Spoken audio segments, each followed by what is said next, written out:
Railway Mumbai group D भर्ती 2007 जाने इसकी पूरी सच्चाई इस पूरे वीडियो में।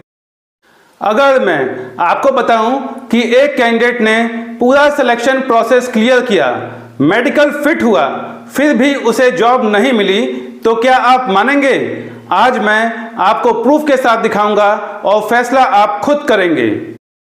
साल 2007 में सेंट्रल रेलवे ने ग्रुप डी रिक्वायरमेंट निकाली। मैंने फॉर्म भरा, एग्ज़ाम दिया, फिजिकल दिया और हर स्टेज क्लियर किया।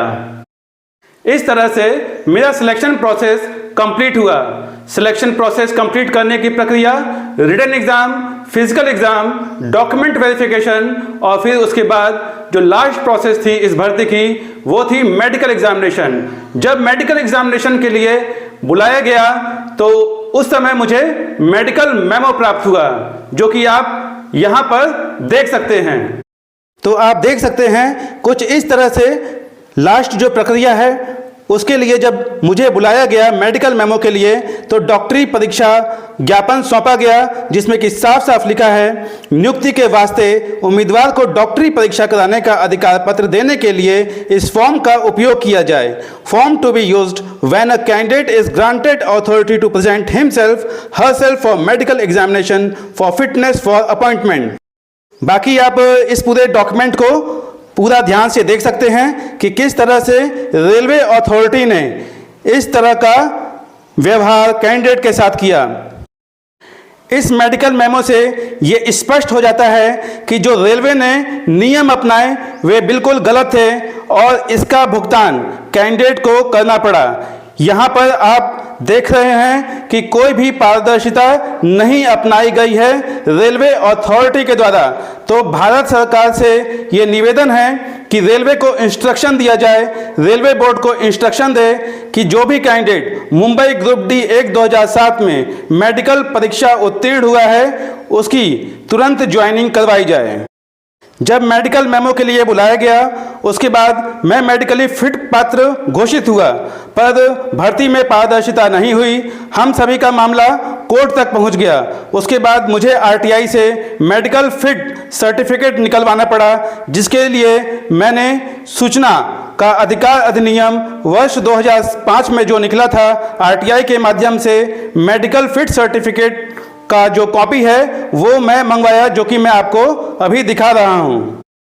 जो इस आरटीआई से इंफॉर्मेशन प्राप्त हुई उसमें मेडिकल प्रमाण पत्र संख्या 319555 दिनांक 9/2/2012 की प्रमाणित प्रति संलग्न की गई और इसके द्वारा मुझे मेडिकल सर्टिफिकेट प्राप्त हुआ, जिससे कि ये साबित होता है कि मैं मेडिकली फिट हूँ। जो मेडिकल सर्टिफिकेट आरटीआई के माध्यम से मुझे प्राप्त हुआ आप यहाँ पर देख सकते हैं, मेडिकल डिपार्टमेंट के द्वारा ये सर्टिफिकेट दिया गया है। जैसा कि आप यहाँ पर देख सकते हैं कि यहाँ पर उम्मीदवार की शारीरिक योग्यता का प्रमाण पत्र साफ साफ लिखा हुआ है। Certificate physical fitness of candidate. Railway में नियुक्ति के लिए उम्मीदवार की स्वास्थ्य परीक्षा लेने पर इस फॉर्म का उपयोग किया जाए। तो मेरा सीधा सवाल है कि अगर रेलवे में नियुक्ति के लिए उम्मीदवार को स्वास्थ्य परीक्षा के लिए इस फॉर्म का उपयोग किया जा रहा है तो आखिर नियुक्ति क्यों नहीं दी जा रही है? आप यहाँ पर इंग्लिश में भी पढ़ सकते हैं, certificate to be used when a candidate is medically examined for fitness for appointment to a railway. यहाँ से तो यह स्पष्ट हो जाता है कि जो भी मेडिकल होता है रेलवे की भर्ती प्रक्रिया में, और अगर इस तरह से रेलवे अथॉरिटी मेडिकल मेमो में मेडिकल फिटनेस सर्टिफिकेट में ऐसा बयान खुद देती है तो उसे नियुक्ति देनी चाहिए। नीचे आप देख सकते हैं सहायक कार्मिक अधिकारी भर्ती, रेलवे भर्ती cell, assistant personnel officer requirement RRC के द्वारा जो किया गया था। मध्य रेलवे और सेंट्रल रेलवे की भर्ती है यह आरआरसी वाड़ी बंदर की। यहाँ पर थंब इम्प्रेशन भी लिया गया और आइडेंटिफिकेशन मार्क भी लगाया गया। आपको बता दें कि जो मेरा मेडिकल है वह भुसावल में हुआ था। मेरा नाम है प्रभाकर सिंह और एज जो है वो 27 यहाँ मेडिकल सर्टिफिकेट में आपको दिख रही होगी। पिताजी का नाम श्री राम सिंह और विभाग भी दिख रहा है group D.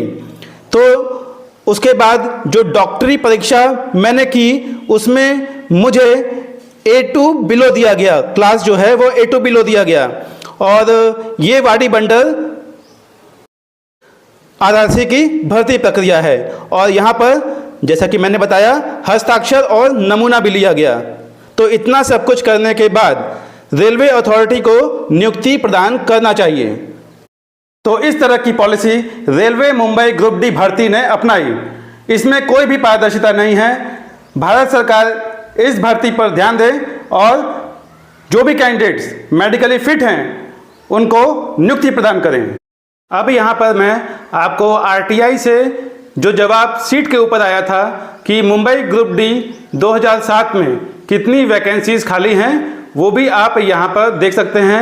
Right to information act 2005 के द्वारा हमने RTI एप्लीकेशन मंगवाया था और इसका जो जवाब है वो 2 अगस्त 2022 को आया है सेंट्रल रेलवे के द्वारा। यहाँ पर देखिए कि candidates joined as per last information collected in the year 2018 is age under. किस तरह से यहाँ पर वैकेंसीज बताई गई हैं, जैसे कि मुंबई डिवीजन में 1027, भुसावल डिवीजन में 8032, नागपुर डिवीजन में 1454, पुणे में 917, सोलापुर डिवीजन में 1117।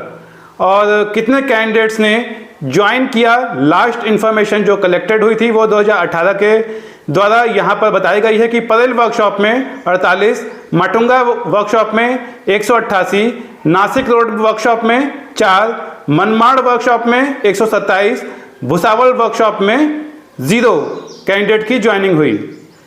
और लास्ट में थर्ड पॉइंट क्या लिखा है, the requirement process employment number 1/2007 is over. अब यहाँ भी थर्ड पॉइंट में कोई भी पारदर्शिता नहीं है। लिखा क्या है, the requirement process under employment notice number 1/2007 is over. ये भर्ती ओवर कब हो गई ये तो हम सभी को बताया ही नहीं गया।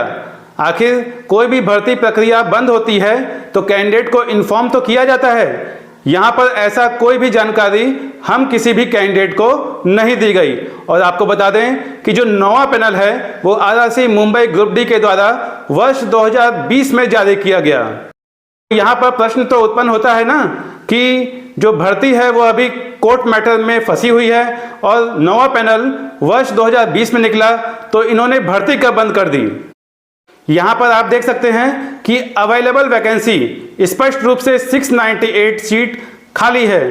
तो ये जो अवेलेबल वैकेंसीज है जिसको कि सेंट्रल रेलवे ने भरा नहीं है, आखिर इन वैकेंसीज का इन्होंने किया क्या।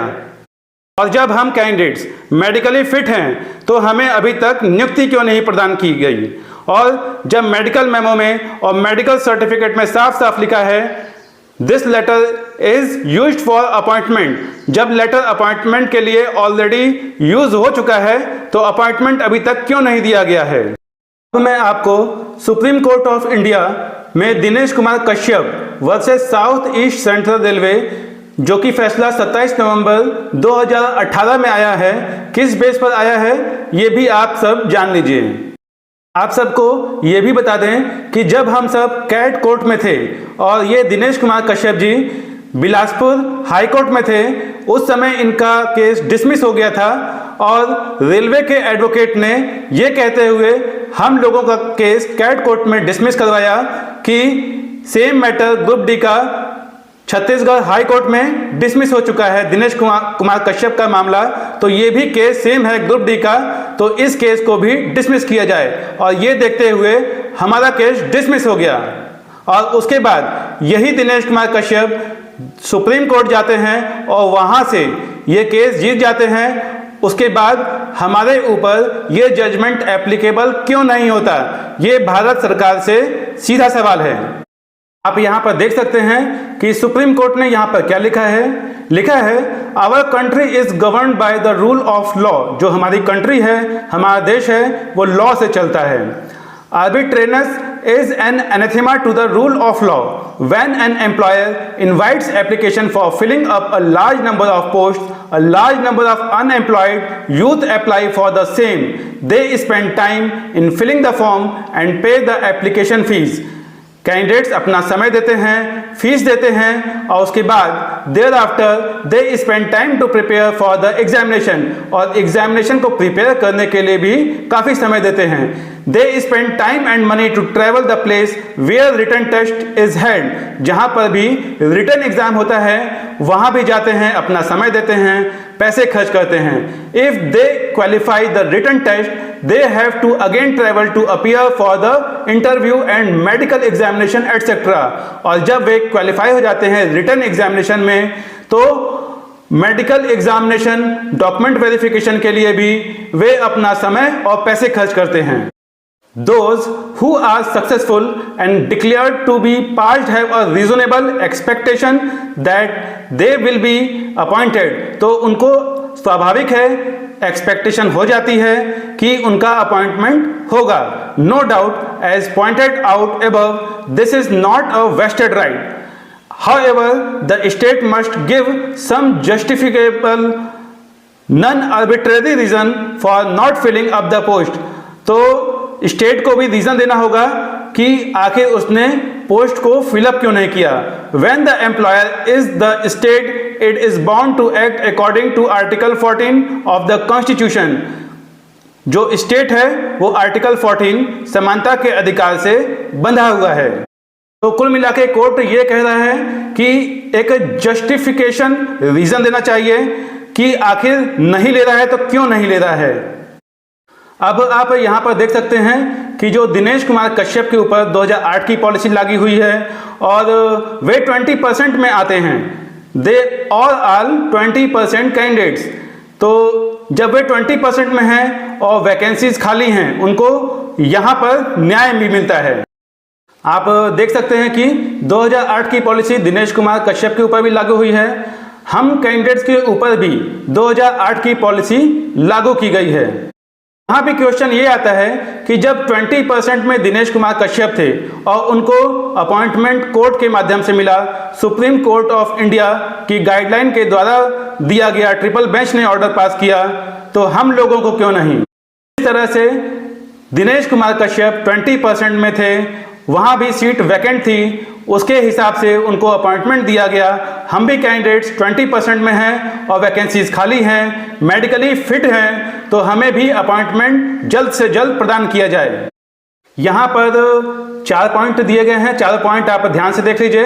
पहले पॉइंट में लिखा है the benefit of this judgement shall only be available to those applicant who had approached the CAT. ये बेनिफिट उन्हीं को दिया जाएगा जो भी कैंडिडेट्स कैट में अप्रोच किए हैं।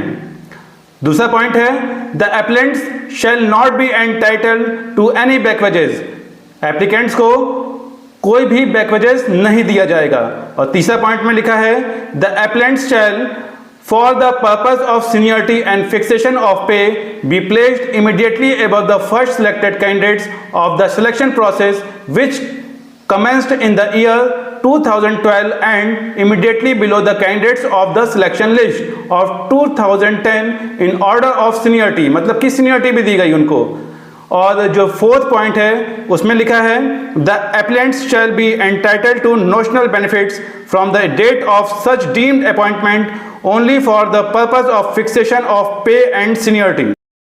तो हम सभी कैंडिडेट्स की भारत सरकार से, पीएमओ से, महामहिम राष्ट्रपति जी से निवेदन है कि जिस तरह से सुप्रीम कोर्ट ऑफ इंडिया ने ट्रिपल बेंच की जजमेंट ने ये ऑर्डर पास किया कि कोई भी कैंडिडेट्स अगर 20% में हैं, वैकेंसीज खाली हैं, मेडिकली फिट है, भर्ती प्रक्रिया की पूरी प्रोसेस क्लियर कर लिया है, तो उसे नियुक्ति दी गई है सुप्रीम कोर्ट के द्वारा, तो हमें भी जल्द से जल्द नियुक्ति प्रदान करें।